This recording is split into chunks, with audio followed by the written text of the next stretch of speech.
Today you're witnessing a decision of epic proportions as Yoshi takes a deep breath and swallows the eggs whole, determined to discover the future of ticks. Yoshi found human traces, but they were at the beach sunbathing. He knew his journey was long, if lucky. Maybe he could slip out too. His feet were starting to itch like a little pony, and Yoshi sobbed, remembering how they treated the pony just like a scapegoat. Another day dawns, and Yoshi keeps moving, only to find human footprints. He was as excited as if he'd just hit the jackpot, thinking Kevin must be nearby.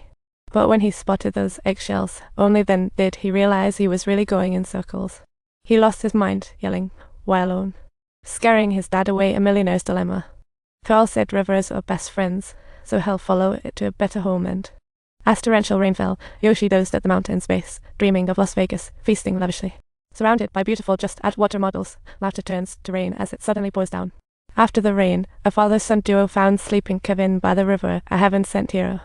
They took Kevin to town, where he immediately requested backup from the police, eyeing the lost Yoshi like a hawk. A day later, Yoshi was sipping water when suddenly a plane flew overhead. He jumped up, shaking his red feather like a pro. But in that thick jungle, how could they see him? It was like a crowd walking in the air as the plane zipped by. Because that airplane wasn't coming back anytime soon, Kevin returned to town, determined to keep fighting. The sheriff said it had been nearly 3 weeks. Almost no hope. Kevin surviving was a miracle. Kevin begged the sheriff, even a blade of grass, find him. But the sheriff was powerless too. Witnessing Kevin's determination, the sheriff recommended Dick, who knew this river inside out. But Dick had the same attitude. Convinced nobody could survive 3 weeks in the jungle, Kevin felt like he was talking to a brick wall. A friend needs saving. He begged Dick for a boat to go upstream alone, striking a chord with Dick. At last, Dick decided to join him upstream. At that point, Yoshi was not alone. He met a native woman who looked terrified, like she'd seen a ghost, yet seemed lonely too. That night, he tried to comfort her, saying, "When the plane comes, we'll ditch this jungle." They walked together by day, with the native woman following closely like a loyal little puppy. However, waking up, she was gone. Yoshi realized it was a hallucination. Staring at the straight tree trunks, like at a nature vocabulary conference, she smiled, forgetting the jungle. Perhaps this was the end of her journey. Suddenly, Yoshi sank into the swamp, half of him stuck. Before long, most of him was in his backpack, a burden, shaky grass of no help. He tried to grab his charm. It was best to stay still. In despair, Yoshi sank into thought, suddenly spotting a leaf above. He lightly touches a leaf, pulls it down, struggling to grab a branch, like Jungle Jim. Fingers crossed that branch doesn't snap, inching his way out of the swamp, fighting to stay awake. Suddenly, Yoshi saw a mass of fire ants in the trunk, sparking a new survival instinct. 1 more day is a win.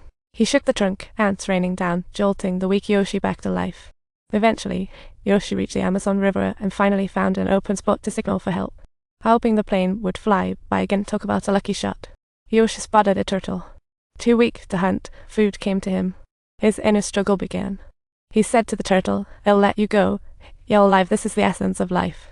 He gazed at the twinkling stars with tears in his eyes, arms wide open, ready to summon the miracle of life. Dying here might just be a beautiful thing. This was Yoshi's 19th day missing.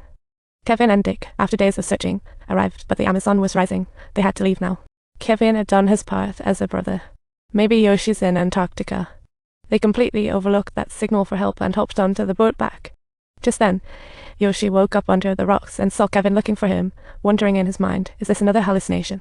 But he was already out of strength and couldn't shout, as Kevin gradually moved away while Yoshi slowly stood up, playing the desperate survival game. He still wished for luck. If this was his last hope, Yoshi knelt and bloomed fully. Miraculously, Yoshi was rescued. Dick couldn't believe he survived solo in the jungle for over 3 weeks.